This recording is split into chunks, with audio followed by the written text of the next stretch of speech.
being authentic and having podcasts and conversations like this is going to be hard to truly duplicate in that sense. So it'll make you stand out even more from that perspective as well.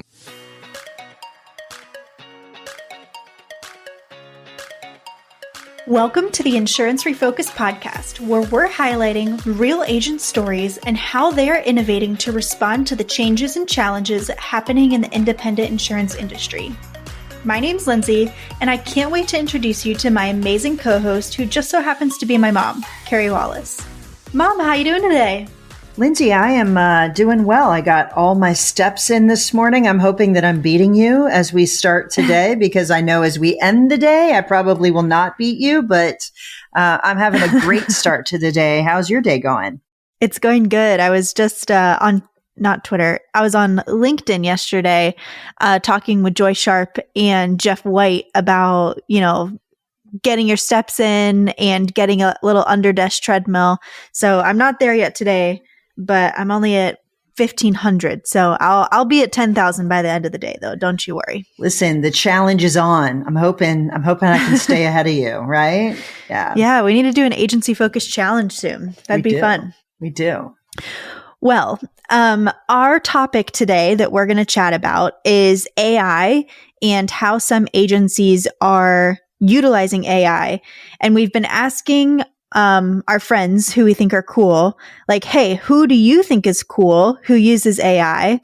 And honestly, one of the coolest insurance people in South Carolina that I know, David Watson, recommended Landry Fields over to us as someone who he thought was cool using AI. So we're super pumped to have you on today. How's it going? Oh, I appreciate it. Thank you for having me, and give a shout out to David. He didn't have to do that, and he's lying through his teeth a little bit there, I'm sure. But 10,000 steps, that's a lot. I mean, I saw, Carey, your post earlier today with the picture of the treadmill, and I've got one sitting in my office, and I'm like, man, I haven't pulled that thing out in like a month and a half. I've got to get back on that thing, especially since I know, you and Lindsay are doing that. So yeah, that's awesome. Challenge is on, my friend. You got to pull it out and dust it off. It's almost like a guilty thing when you walk in and you see that sitting there. You're like, oh, I guess I need to pull that under my desk and actually use it, because what the heck am I doing, right? So yeah. I think the tough part is when you put it away, then it's like tough to get back out. we have like a little closet in our condo that's supposed to be a storage closet, but I converted it into a podcast room, which I'm not in it. Obviously, I don't actually use it for podcasting anymore. But I keep my like standing desk and my treadmill set up in there so that once a day I at least go and walk at minimum a mile while I'm doing something. But it's the hardest when my fiance wants to use it and puts the treadmill away. It's always like 3 days before I get it set back up, because, that's just an extra step. So we always talk about time blocking with insurance. So I just need to start time blocking. Be like, these are the days. If I'm not going to be able to be able to hit it every day, I just need to be like, here's the days that it works in with basically my schedule type of thing to do. No doubt. Absolutely. No doubt. Well, I'll be texting you. Did you get your steps in? I'm annoying like that. I'm just kidding. I won't text you. She's not lying, just so you know. Like, I do that to my mom, but I wouldn't do that to you. If we take it up a notch, then we're going to put on a weighted vest like my wife does, which I need to do too, and also do it with a weighted vest. Yeah, I tried to go to Target and buy a weighted vest this weekend, actually. I wanted to start my rucking journey, but they were sold out. So I unfortunately didn't get one, but I will be on that train soon. There you go. Now that you reminded me, I'm probably going to Amazon one later today. All right. So give us a little bit of background on you. So you own Nova Insurance and you do a podcast. Would love to just hear how you got in the industry and kind of what you're doing. My story in the industry usually is more of a cringe scenario, I think, for most agency owners, because it's not a traditional path by any means. Was in the world of commercial sales for 10 plus years after thinking I was moving to Nashville for music. And I'm grateful that did not work out, because life on the road, the taste that I got of it would have just pretty much sucked if, coming from the standpoint of having kids and wife and family now, that I'm much more happier just being a home guy kind of thing. But had family in the insurance industry and decided to kind of take the really I would say stupid, I think a lot of people would say, but I'm grateful I did. Had a lot of blind ambition, when you're 33.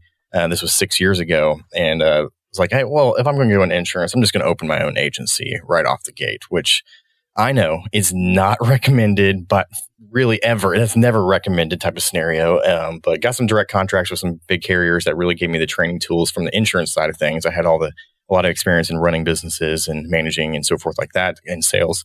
I just didn't know the specifics of insurance in that kind of capacity. So kind of like was kind of walking before I ran type of scenario early on, obviously, and just kind of stuck to the home and auto side of things, but wanted to really grow into that commercial side that I was familiar with from a sales perspective. And so over the last 2 years, we've made that transition to really being, at this point, at least usually around 50-50 as far as personal lines and commercial lines written. I'd love to get the book to at least 50-50, if not more so, leaning commercial side of things. So, but yeah, the agency is 6 years old now. We're trying to, so we've already hit a couple of thresholds I didn't think would be possible that quickly. And a lot of times, honestly, AI has been a bit of a catalyst from this perspective of helping, hey, I've got to achieve and get to where I'm going. Like how, I can't cut corners, but what are ways we can get there quicker? And so out of more of a necessity type of scenario, it was kind of good timing as far as when I entered the industry with that new world. Yeah. Tell me a little bit before we jump straight into AI. I would love to hear a little bit about your podcast as well. Obviously, like we love having our podcast, just getting to talk and get to know agency owners. It keeps keeps like our thumb on the pulse of the industry and what agencies are actually doing. Sure. But what is your podcast about, and what does it do for you? Yeah. What's the purpose? And there's probably an AI tie here, obviously, with what I utilize and how I do it. But when it's starting out, it's like I don't have a ton of marketing dollars. I have very few dollars when I create a scratch agency where I'm my first policy sold as me type of scenario. And you're trying to feed wife and at that point 2 kids. And we had our 3rd kid literally the day before COVID hit, March 12th. So he just turned 5. So it's kind of like how I know exactly how long it's been every time he has a birthday. But that poor kid, that poor child. Like let's redo that, right? I will tell you though, the meal train was awesome because people would just like send in like Uber Eats, like nice Uber Eats, and we weren't getting like the meatloafs and casseroles and stuff like that. Everybody was just so. That's so funny. Anyway, sorry. Yeah. But no, so the podcast, I don't have a lot of marketing dollars early on. This could be a lot of people type of scenario, or where do I throw my marketing dollars? And I'm like, I feel like I'm not really getting a return or know how I'm getting a return. And there's definitely great ways to do that with marketing dollars and so forth. But, I'm like, hey, I've got to figure out a way to start, continually generate business.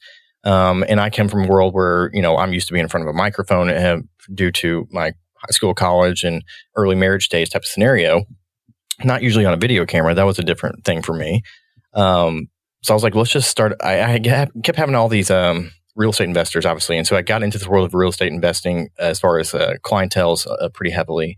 And I was like, I want to get into this world myself, just more from a tax perspective. And that's a whole different conversation, obviously. I was like, I want to get a couple of rental properties and so forth. And so I was like, I don't know the first thing about real estate at all. And so I was like, I need to start a podcast. I'm just going to start interviewing local business owners, local entrepreneurs. Year 1 was specific into real estate only. Since then, I've broadened that. And we're now just started season 4. But the idea is, I think that local podcasting is still very vastly underutilized from that perspective. And I think in my mind, it's kind of the new local newspaper that hasn't really kind of picked up, I think, truly from people thinking that podcasting is dead or that, it's too late to jump into that game. And you're like, okay, maybe on the national market scale of things, it might be a little bit harder to kind of find your niche or stand out. Mm-hmm. But from a local perspective, that's what I'm saying. It's still wide open, in my opinion. So created this podcast called Keys to the Commonwealth, and it's basically just Kentucky specific as far as that goes with entrepreneurs, business owners, and especially property owners, and just started having people on to kind of explain how do I do the property investing thing was originally how I started. It was audio only at first, and it was great. And so just from that perspective, I started utilizing it in a way to just prospect my clientele from a commercial standpoint that I wanted to write their business. So, they come in, they tell their story. I'd ask them questions because I'm trying to learn the real estate things at the same time. Mm-hmm. And from that, got into real estate investing myself. But at the same time, I'm getting usually 80 to 90%, depending, sometimes it's a long play there. Maybe a year later, the guest comes back, but usually 80 to 90% of our guests at this point either refer to client or become our client type of scenario. So at that point, it's like shooting fish in a barrel with, I'm just going to continue to prospect either great connections that it'd be good to just know and that could introduce me to other people, or people who have great businesses that would want to write. And so year 2, I was like, I got to just hit the camera button on this thing and figure this part out. We are now sitting in the brand new recording studio and full-time podcast room, as we used to have to like put everything, switch everything around in the conference room. But it can be very simple. And I think that usually people mostly, especially when we pair the technology that we could have and the cost with, and how little it takes in that sense to actually do a podcast when people don't realize, but also getting the content out there. AI has played a huge role in that type of perspective. Absolutely. Because again, not only did I have a shortage of money, probably for marketing purposes, I had a shortage of obviously time too, because Sure. when you're and we have 2 staff members, 2 other agents, and hoping to grow that by 2 or 3 more by the end of the year. Time is at a premium for sure as well. And so I don't have all this time to go do a bunch of editing, all this stuff.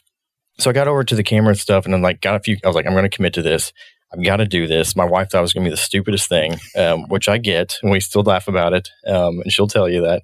But I remember I bought like the Rodecaster Pro, which is probably more so than what people need. But I've come from that world of pro audio, and I was like, no, I want the best stuff or something like that. Okay. So I remember I bought it so that it would sit there in the corner of my office. So I'd be like, I know I have to do the podcast. It's sitting right there. I've invested into this thing. I got to commit to it. So, but I quickly found out how easy it was to have people on the podcast in that sense. And so, people are so open to just say, hey, yeah, I'll come tell my story. I mean, because it's the rule of reciprocity in the sense of, hey, I'm not really asking anything truly in return other than 30 minutes of your time. But 30 minutes of your time to tell your story and really just me publicly kind of market you as the guest versus 30 minutes of your time sitting down for coffee. You're going to get a whole lot better Sure. return of people Absolutely. saying yes to the podcast, honestly. And so the amount of business owners and notable people we've been able to just have come literally walk through our front door is insane type of scenario that you would never, ever get to just come walk through your front door and typically in that capacity. Yeah. So, but then on the AI side of things, there's a couple out there. I'll just mention Opus.pro or Opus Clips is what we utilize. But it's the idea that, we hit record on the video and everything, we schedule. And then I have a person that just, it doesn't cost me much to kind of just have it scheduled. She puts the video, full video together really quick. AI that she's got literally chops up all the screenshots or the screen angles. So that doesn't even take that much time. We upload it to Opus Pro, and it will find, and there's a couple of them out there now that do this, but it'll find all the different 30, 60-second clips, auto chop it all up, rank them in order. Here's the best ones we think we have. Auto put the translations on the bottom, the emojis, even B-roll, video B-roll, it'll auto add and stuff like that. That's awesome. And so it's just like, hey, she's like, which 7 clips or whatever you want? I say, I want these. And then she goes and schedules them for posting type of scenario. Oh, so literally lovely. from marketing perspective, I'm in it for maybe per month, $300 or something like that, including the fee of getting that edited, 30 minutes of my time, 2 times a month for podcast guests. And then, like I said, then I've got content for an entire month that's posting every other day, and we'll get probably average 12 to 13,000 impressions a month That's off of awesome. that. And so for me, that's our billboard, right? You put your face on a billboard. I'm sure that still works a little bit. I see guys local agents that have that, but I'd much rather be even more personable in that situation. And so for me, it's like, I don't even care if people in the community really stop and watch the clips or really listen to the podcast. My goal is the relationships with the people I have on that I'm prospecting, and 2, that they just see my face plastered everywhere on social media, on every platform. And so eventually be like, oh, I have an insurance need. I'm just going to call No Insurance in that sense. Yeah. So It's almost like the was kind power of of the basis of all suggestion, right? Like, Yeah. I know I've seen this person. So I live in Hilton Head, and there is a husband-wife real estate team that does a podcast, and they literally highlight places in Hilton Head. And I live here. So we've only lived here 4 years, but they highlight places that I've not been to. And what I find is I search for her to find, she highlighted something and I saw it. It was a quick reel, but we're actually contemplating moving. And, who do you think I'm going to call? I'm going to absolutely Is this call news her. to I feel Lindsay? like, Is this news to Lindsay here that you're possibly moving? she knows that it's possible that we will look for a different house. But but the funny thing is, I feel like I know her. Like, I've never met this woman in my life. Exactly. But that's the thing, and honestly, that's one of the reasons we do a podcast. I have lots of people call me who say, I've listened to 15, 20 of your podcasts, and they'll say something personally about me or about Lindsay. And I'm thinking, we overshare, but we don't overshare. It's just people get to know us on the podcast. Yes. It's an incredibly powerful tool, and it doesn't actually take a lot of time, and it allows you to, it hits a lot of different reasons, but I love that you're highlighting people in your community because it makes them feel special too. Like that's the reality, right? And I want to pick up on that word authentic that you mentioned there. And that's obviously people kind of are drawn to that aspect of being authentic and seeing that kind of aspect of you.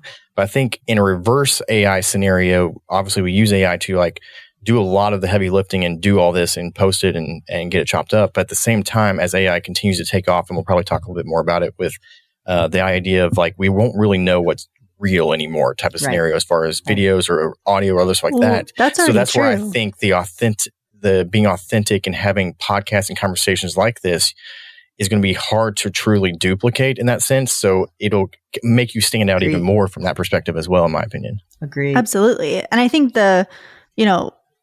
things we don't know, we don't know that things are real or not is already happening, right? As you're scrolling through social media, half the videos you're seeing nowadays are fake. Yeah. They're just not real.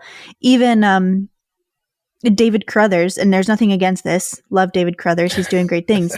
But he has his little AI bot thing that sometimes I scroll and I'm like, wait, was that David or was that, I don't remember what he named it. It's really good. I can't remember what he named it either, but it looks just like him and it sounds like him. Like I have no idea if it's him or not. And it's for him, great way to create content. Yeah. But you're right. The videos of actually him are going to stand out so much more now because there are those AI videos of him out there as well. There's a lot of people joking because when he first posted it, it didn't blink. Like whatever clip he did for his original, it didn't blink. It's like, man, your eyes dry. It was pretty funny. So so AI's here. It's not going away. I hate that it's a buzzword. I hate that it feels like every time you open a magazine or you do whatever, someone's talking about the impact of AI. But the problem is, it's not going away, and it is going to be leveraged, and it's going to continue to morph and change.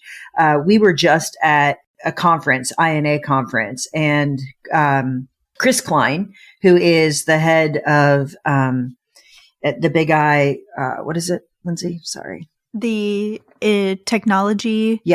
ACT. Sorry. I lost the word for a second. That's not good. Okay. He's not going to like that I just did that. But anyway, he gave this presentation that was talking about the impact of technology. And he showed a graph that said, what is the adoption rate to get to, I think, 1 billion users worldwide or whatever the number was. But LinkedIn, it took 7 years and 3 months. ChatGPT took weeks or days. Reels took like hours to get there. Like it's not going away. This is the life we're in. And there's a very, very steep curve, and everybody's worried about what is this going to look like. My feeling is COVID, when your son was born, created this gap of those people that are willing to adapt and change in an industry that is historically not willing to adapt and change, or we didn't need to adapt and change. That's really the answer. COVID created where we did. Technology and the pace at which it's going is creating an even more need because society is changing. Like we want immediate information about where do I want to go. I'm not looking at a newspaper. Like I haven't looked at a newspaper in I can't remember how long. I'm going to find it and it's going to be very, very small bites and the things that I want to consume, not reading an entire thing. So tell me what that looks like for you in an agency that's 6 years old, that didn't have the baggage of 50 years of this is the way we've always done it. What does that look like today for you? Yeah, I'd say probably we'll kind of talk about it in 2 ways. One, and what's called the term generative AI. And if people don't know these terms, they will by the end of this podcast for sure. And I'll explain that versus agentic AI, which is going to be more where we're going. So kind of talking about where we're at right now, which kind of a lot of people understand at least some concepts of it, versus also where we're going, which I think where we're going is the part that is an even greater separator that people don't really have an idea how truly impactful. Like they think AI and ChatGPT and stuff like that has been pretty impactful, and it has. But the world of agentic AI is going to be even that much more at a scale as far as a separator. So, back when I started the agency, there was an idea, like I said, little funds and so forth. It used to be a scenario over the last 10 years, which you can attest to, where, the buzzwords, the agencies that were pushing the boundaries and really capitalizing on revenue and so forth like that were heavy automation, right? And so getting that automation there was a lot to that automation process and finding ways to automate. And you would have to build these complex systems out with, Zapier or whatnot, right? And so we're all familiar with that. But a lot of times you were basically held at bay by the idea of the API that the carriers or companies or whatever you were using was limiting and giving to you. Mm-hmm. Well, in some ways, let me get back to the idea of ChatGPT, where in theory, the education used to be a premium and a cost for education. You either had to go to college to get the education or really spend a lot of time into books, et cetera, and like it or not, the one way that ChatGPT has changed the world is not only quicker time in doing things, but just the idea of knowledge and education is no longer at a premium anymore in that sense. You can learn anything. These AI or ChatGPT, it knows insurance better than probably 90% of agents type of scenario. I'm sure I've admittedly been like, what is the specific difference between this and this? And it can explain it, or this form and so forth. So even from an educational standpoint, we're already utilizing it in that perspective. So talking about generative AI first, generative AI idea is the idea that you still are kind of using a very handheld human handheld scenario with the AI. Like I'm still prompting AI to do this, or via a connection and API, I am still using Zapier to connect and do stuff. Like, we have our Google reviews that automatically the review response gets auto-posted once a review is left. So ChatGPT, that's a simple one for if everybody wants to start on a simple one, just start there. Respond to your Google reviews, but do it via AI and ChatGPT rather than having to manually do it. And it obviously sets you up for better return having those responses and an interaction there. But generative AI idea is the idea that I as a human have to handhold the AI for what I want it to do, right? And I think a good analogy that we all have to wrap our mind around is the idea that in this new world of AI, we're all going to become, if I'm thinking about a symphony, we're all going to become more and more of the conductor of the symphonies, right? Meaning I don't necessarily need a violin player in anymore, but I, as a conductor of the orchestra, still need to know the capabilities of the violin, what its parameters and boundaries are, what parts it plays in the grand scheme of the orchestra type of scenario. So I can't blindly just be ignorant as a whole, but still have to know what I'm trying to get out of it type of scenario. So that makes sense a little bit what I'm trying to explain there. And that doesn't mean I'm going to replace every single person or with an AI in the symphony. You could, but at the end of the day, I think we all realize that there's going to be a marriage here. It's not going to be just completely one or the other type of scenario.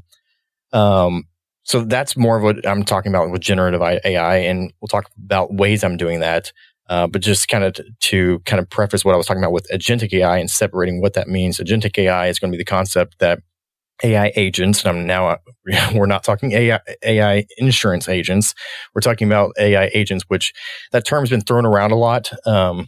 And a lot of times when you see it right now, it doesn't really mean what it actually is going to mean here by the end of the year. But the idea of agentic AI is the idea that the AI is kind of has its own autonomy to do what it's tasked to do. So it can go into websites, it can log in, it can add things to a cart, it can say approve this checkout, yes, etc. So there's a new one to kind of at least watch a demonstration of is maybe ChatGPT's operator video that came out probably about a month ago now, maybe a little less. There's a couple other versions of that, but that's going to be where we're headed in the sense that in reality, I kind of expect to have an agency where traditionally, you would have way more service staff than you would agents typically. Mm-hmm. But my mindset is, I don't think that's going to be the future. I think the future is going to, and I'm saying even VEs in that sense. And I'm not saying I'm going to use a VA anymore. I'm not going to use one anymore, and we have one, but I don't think we're going to need them at scale like we've been utilizing to replace certain tasks, and that's been great. But the idea is a lot of times, if we're really being truthful, it's a matter of just, I need to move this information or this document or this over to this system and then do this. And a lot of times we were still using humans because we were still limited by the world of APIs. And if the APIs didn't allow us to do that, we still had to have a human do that. Well, the world of agentic AI is, I no longer have to have a human do it. I can just say, hey, AI bot, this is your job to every day go in, download all these, PDFs, etc. Go find the account they're supposed to be in, save them to there. whatever it is, it can go cross-platform. It is no longer limited by the API, which is a scary world in concept because I'm sure, especially from a carrier side of things, they're like, well, crap, we've kind of, I don't know. There's a lot of security stuff with that I get. But again, that's just the idea of where we're going. And so finding and balancing the capabilities of what's secure in that. And we can definitely talk about some of that aspect as far as what's secure, what's not secure versus, again, where we're going. But I at least wanted to kind of framework where we're kind of at, where we're going, at least off the top here. Can I ask you a clarifying question? Yeah. I'm going to completely botch this word, but did you call it agnetic AI? Agents. Agentic. Okay, yeah. Sorry. Agentic AI. Yeah. How is agentic AI then different than RPA systems? Like a robotic automated process. Right. Yeah. Because it basically is a bot, but it's a bot powered by AI. It's a bot that just can think for itself like a human, I guess. So you don't even necessarily have to map out the exact steps like, more RPA. You're saying when this happens, then you go to here and you could kind of give it some of that type of scenario, but you're not really having to connect the dots. It's smart enough to think for itself. I heard the other day that the baseline of AI on the IQ test is now like 120, and I think the average human is like a 100 or a little bit over that. So I mean, the baseline AI is already smarter than the average human. Just give it another year or two, and it's going to be like, which is terrifying a little bit. I mean, listen, I can think of a million great ways to use this, but then I can also think of the responsibility that. And how it's used, why it's used, when it's used, that is the part that's a little scary, right? And I hate to be the one on this call saying that, but it depends on how you train it, then what it actually thinks is the right thing to do, correct? Yeah, and let's talk about that part of it real quick, because I think in our industry especially needs to be kind of plastered as like the rule number one. If you're using a free AI thing or the free version of ChatGPT or something like that, there's a reason it's free.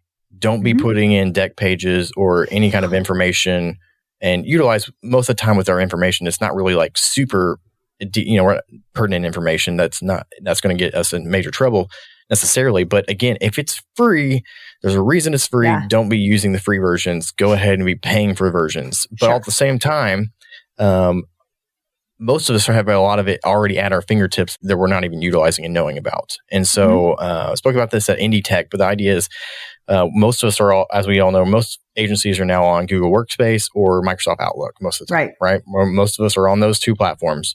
Well, those two platforms have the stuff built in now. And usually, I don't know if Microsoft's Copilot is, so Microsoft's is Copilot, Google is called Gemini, right? Mm-hmm. I don't know if Copilot's like an extra add-on cost right now with Microsoft. I don't know the answer to that.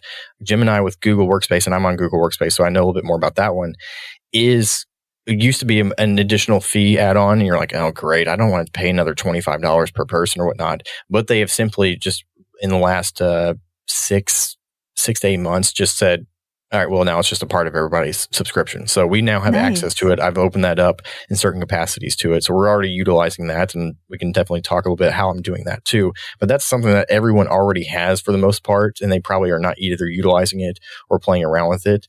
And so the idea of everything that we've been thinking from ChatGPT, OpenAI, a lot of those capabilities from just a general generative AI scenario are already at our fingertips and built in that capacity. Talking about the things that are already out here and people have or maybe are using or maybe overusing. I was on a call the other day and everybody had their own whatever it is, I know where you're going with this. Note taker in the, so they're all first to the meeting and they're all last out of the meeting, and you get like 16 versions of the notes sent to you because every member of it's kind of funny. Like I was like, at some point we're not going to meetings. Our note takers are going to go to the meetings and just tell us what the other note taker said, I guess. Like it's crazy. Well, I'd say eventually our AI avatar fake person that has our voice will go to the meeting and 100%. Yeah. I'm not lying either. Let's do like a rapid fire. What are the top 5 things that you today are using AI for? And what problem is it solving? You got to tell me the problem first and what you're using. How about that?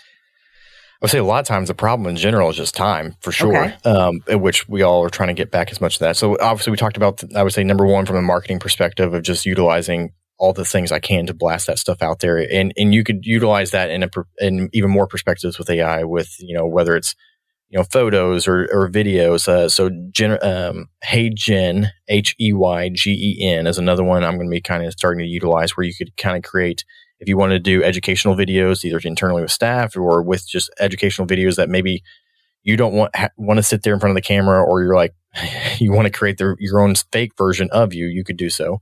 But that's another way to, and a lot of times there's a company called 11 Labs, the number 11 Labs, and that's the big one that most usually are using for a voice scenario. So if you wanted to have your actual voice too, you could put that through there. It would create your own fake voice version, and then that you could marry that to the avatar in HeyGen type of scenario.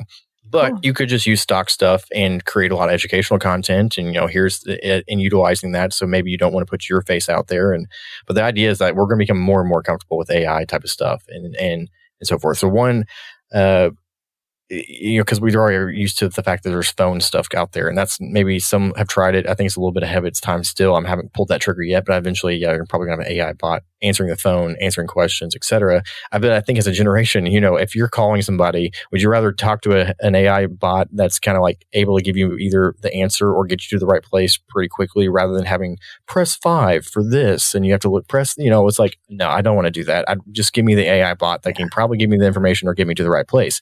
We're all going to be accustomed to that type of scenario in some respects. So just thinking of it as a turnoff and that people don't want it, the reality is it's going to become a normal thing.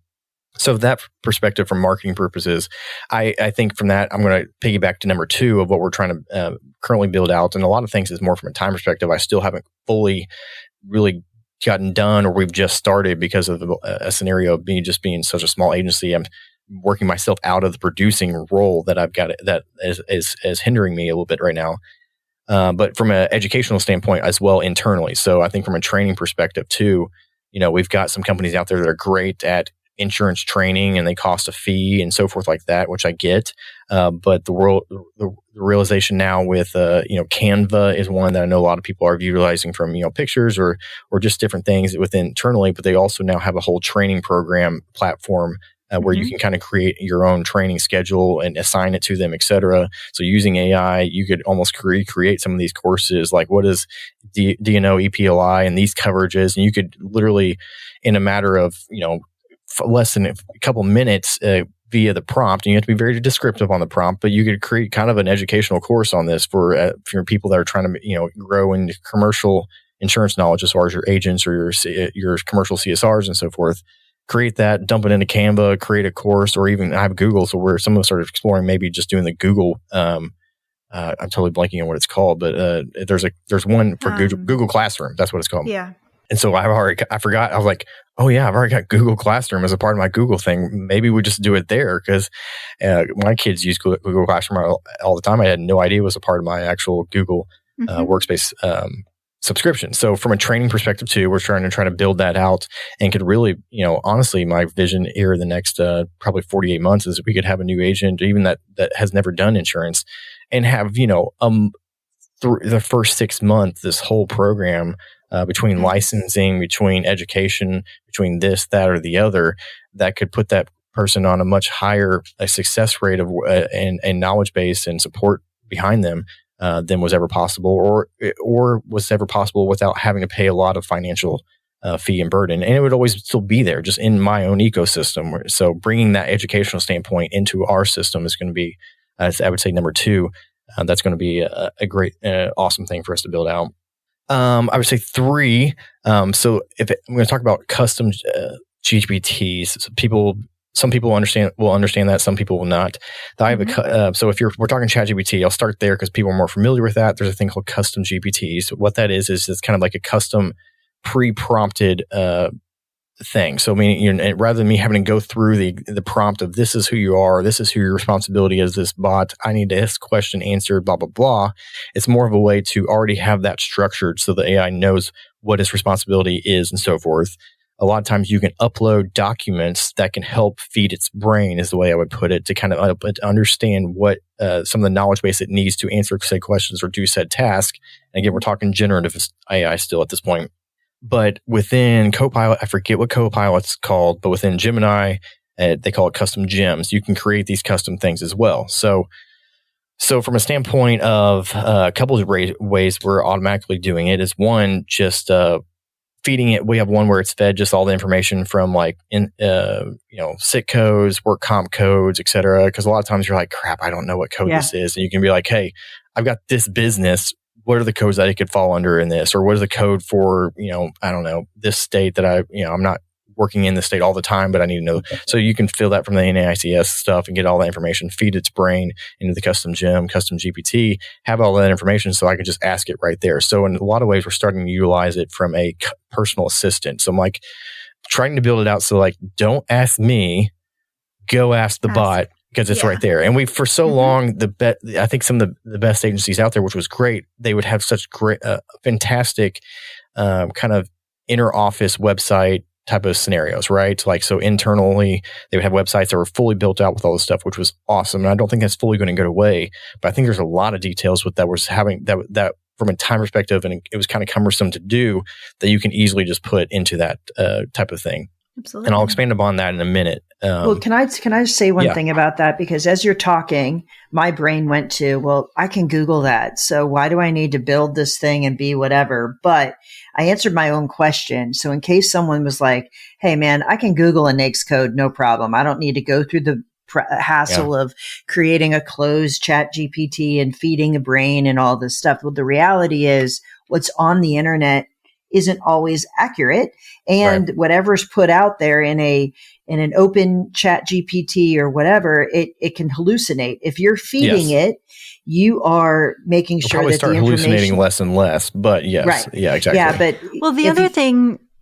Sorry, go ahead, Mom. But if you're feeding it, you're now creating a database that is more powerful, and it has all of the information that you need it to be, and make sure that your team is actually utilizing it. And I know the NAICS code isn't a perfect example, but that's where my brain went. Like, why would I need to do this? It literally now is exactly the data set upon which you want your team making decisions, and stays up to date as well. Like if you're continuously feeding it, right? Yeah. Or if you have certain carriers, like Erie's a big carrier for me. They have some of these carriers have their own codes, which is stupid. Yeah. But, I can just feed all those codes in there too. So it can also give me some of those types of things at the same time. So that's just an elementary one. Lindsay, what'd you have? The other thing that, agency owners should think about, and this is something that I thought about with my time at Indium, was if your staff is constantly searching things on Google, there's no historic, like, hey, how many times did they search if we have a market for a dog groomer, which everybody has a market for a dog groomer, but take my example. If you don't have a carrier that can write that line of business for you or that type of business for you, as an agency owner, if there's, 20 searches for it, go out and get a carrier who can write that type of business, because it's obviously coming in the door. Right. If I'm on Google, you're not tracking it. Yeah, I totally get it. Yeah. Yeah. But it's really helpful in those ways, and to be able to see like, hey, are there things we're missing that's not getting documented, because it's those, annotative type of things that no one's going to write down, I searched this, but that's going to track it for you. And you're able to actually extract the data and say, hey, maybe we need more training here, or hey, maybe we need some access in this area, or hey, the other thing you could do with it is you could go and say, hey, Erie, I've been like, here are all the NAICS codes that we have on our table. Which ones do you actually want to look at before I have my staff go and enter it all in? Or, hey, why is this not working? What's specifically about these NAICS codes that we've sent to you? So I think there's some strategic opportunity in using a ChatGPT 2, or I guess not specifically a ChatGPT, but like a trained AI in that way that can help you leverage some additional relationships. Yeah, I would expand upon that with a couple more. I think that are elementary ones that people can utilize, or Because the reality is with AI, we're retooling, retraining our brains of what's even capable or possible, right? And so I a lot of times just say, like, somebody will ask, well, what is this? Is this possible? Or I'll even ask myself, like, wait, is this possible? And I'll be like, oh, wait, maybe I should just ask the AI if this is possible. So you could, I think people really realize too, like, just ask it. Can it do this yet? Can it not? It'll tell you probably and pretty accurate. But a couple more areas of, like, these custom GPT type of scenarios is, rather than almost always having kind of like a Google open, like we're all used to kind of having email and chat now type of scenario. But I think in some ways we're going to add a third one to that of, like, kind of almost having the AI window open type of scenario. So not really needing the Google anymore. I'm like, I've got a question about coverage. I've got a question about this. And I'm going to launch into this a bit more of what we're doing and what people could at a base level do, which is think about policy jackets all the time. I mean, how many of us hate the idea of, like, crap, I've got this one specific question on, is this particular thing covered or whatnot, and I'm going to have to go scour this policy jacket. Well, the AI can scour it for you. So we're building out too, where, with carriers, if we've got the policy jackets, especially more commercial perspective as well, of just saying, hey, here's a policy jacket, or here's a bank of policy jackets from a lot of the standard stuff. You just go in there and ask the bot, it'll find it, it'll reference where it is, find it for you in a matter of a few seconds. And I mean, the time alone that saves you from at least 15 minutes, maybe to 5 seconds, that right there is huge. I mean, talk about hourly pay, time savings right there too. So that's another one we're kind of like build out.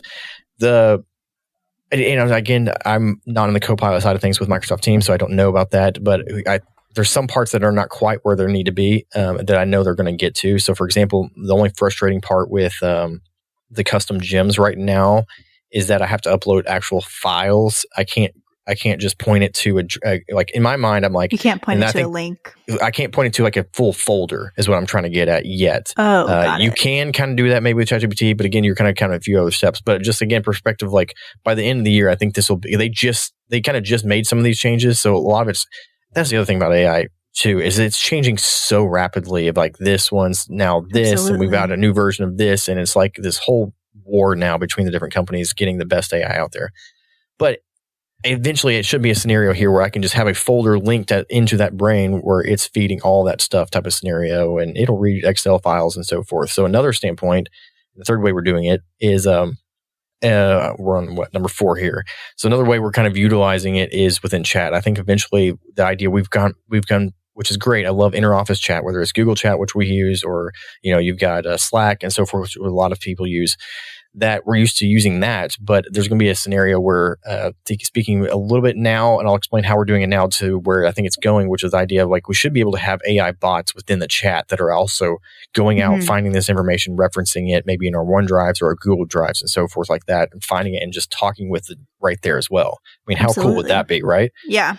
I'm with you that there is going to be a very soon future. It's actually my existence right now that I have my email, my Teams, and my ChatGPT. It's not a closed ChatGPT yet, but that I actually have a folder on my computer called TLDR, Too Long Didn't Read, and it has all 3 of those tabs, and I just keep it open. I collapse it when I don't want to see it, and I open it up when I need something from it. Yeah. And that is my everyday existence, that I have those 3 tabs and my Notion open at all times. I mean, the idea of Googling something is going to become a past tense scenario. We're not going to, people don't realize, we're not going to keep Googling things. No. We're going to ask AI. What's crazy is, I lived through a time, I lived through a time that you didn't Google. So it's just the evolution of what you now do in order to find the information. Hey, I may look young, but I lived in that time too, Carey, here. Okay. I don't know. I will tell you, the other day we were on a podcast and we were talking about remote work in this particular podcast, and Lindsay dropped the bombshell that she's never actually commuted to a job. She's never had to get up and get dressed and drive to an office. And I'm like, what? And then she's like, actually, Mom, that's true for most of my peers. I'm like, oh my goodness. Wow. Like, so the times are changing is what I'd say. And this is going I've used fast. DOS. Okay. I'm old enough to have used DOS. You have not. You're lying. No, I don't believe you. That's funny. I swear. That's really funny. That's where I that's what I say to kind of put a reference of how far back I go. Well, I think that we gave the listeners some great ideas of things that they could use AI for. You could plenty of different things all throughout this episode. There were like 50 different examples. If I could, just one more thing would be the policy scraping of like, I've got 300 pages of commercial policy. I need to know the locations, the co-insurance, the deductibles, the limits, all the different coverages they've added, whether it's CPLI, crime, whatever. And again, don't just put in the free one, but we have one where it's built out and says, this is your responsibility to give me VIN numbers, et cetera, based upon the prompt. And then it just spits all that back out to us after we upload it to Gemini. Unbelievable Amazing. Time savings. The reality is you're competing against people that aren't using this. Like the people that are using it and the people that aren't using it, their workflow is completely different. Their time is different. Their capacity is different. Their value is different. I hate to make it financial, but it is. Like you're building valuable agencies and how you use your human capital is changing. It just has no choice but to change. The reality is we could talk about this topic for days and never scratch the surface, but I love that you came on and shared how a 6-year-old agency is using AI and how we just need to think differently about this. Like you have to have an open mind, or other people around you will, and you're going to be competing against those people. Like that's the reality, right? Yeah. So that's right. 100%. Anyway, well, thank you for being our guest, Landry. It's Absolutely. a pleasure, and keep up the great work, man. I'll be watching very closely to see how you're doing. Yeah. I appreciate it. I'll definitely be in touch because those people not leveraging AI, I plan to buy their books of business. So that's right. There you go. Love it. Love it. Thanks so much for tuning in to the Insurance Refocused podcast. If you enjoyed the episode, please be sure to hit subscribe and leave us a review so you'll never miss us. Want to learn more about how Agency Focus can help you grow your agency? Head to agency-focus.com or email Carey directly at carey@agency-focus.com. If you need to get in touch with me, feel free to shoot me an email at lindsay@agency-focus.com. Thanks so much for tuning in. We'll see you next week.